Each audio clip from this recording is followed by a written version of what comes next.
Hello everyone. आज हम sixth worksheet discuss करेंगे सोशल साइंस की, क्लास सेवन्थ की और 6 अगस्त की, जो कि है इन्वायरमेंट से रिलेटेड। तो इसमें हम पढ़ेंगे हाइड्रोस्फीयर के बारे में। The domain of water is referred as hydrosphere. जो डोमेन होता है जिसमें वाटर होता है उसे कहते हैं hydrosphere. It comprises various sources. इसके बहुत सारे सोर्सेज होते हैं वाटर के, और अलग अलग तरह के, जैसे कि रिवर्स है, लेक्स है, सीज है, ओशियंस है और भी है। It is essential for all living organism. ये सभी लिविंग ऑर्गेनिज्म के लिए बहुत इंपॉर्टेंट है। और वाटर जो है वो 3 स्टेट में पाया जाता है: सॉलिड, लिक्विड एंड गैस। अब where and in what form you have seen water. So हम क्या कह सकते हैं, हमने वाटर को तीनों फॉर्म में देखा है। आपने देखा होगा सॉलिड में आइस फॉर्म में होता है, लिक्विड में वाटरी फॉर्म में होता है, और गैस में वेपर्स होते हैं जब भाप बनती है, तब आपने तीनों ही देखे हैं। अब दूसरा क्या कह रहा है, do you think water is essential for all the living organisms? Give reason.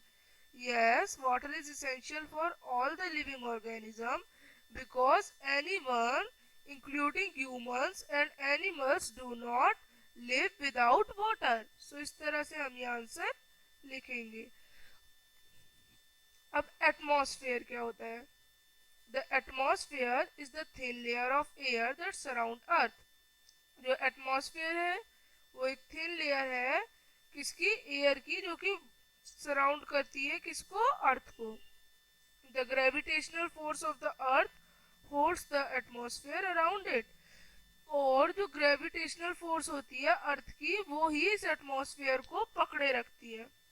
और इससे बहुत सारी हार्मफुल रेस कंट्रोल होती है, और जो बहुत ज्यादा गर्मी है सन की, वो भी कंट्रोल होती है।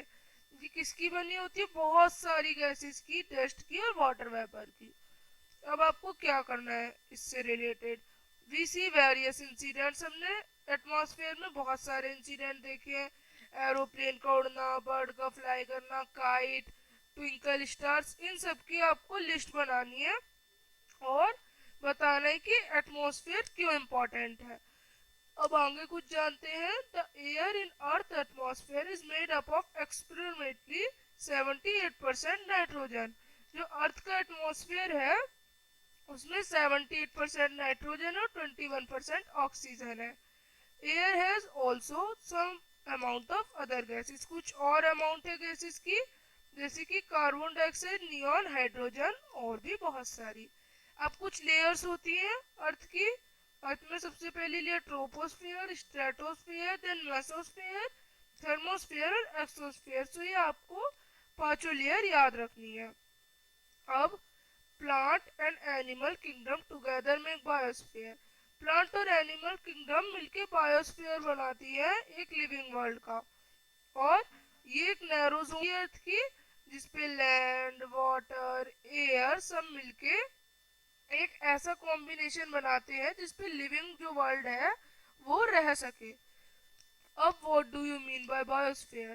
The biosphere is a narrow zone of the earth where land, water and air interact with each other to support life. Thus, plant and animal kingdom together make biosphere, i.e. the living world. पहले question का answer आप ऐसे लिखेंगे। अब दूसरे layers बतानी है atmosphere की, अभी हमने डिस्कस की थी। Troposphere first layer, stratosphere second, mesosphere third, thermosphere fourth और एक्सोस्फेयर फिफ्थ।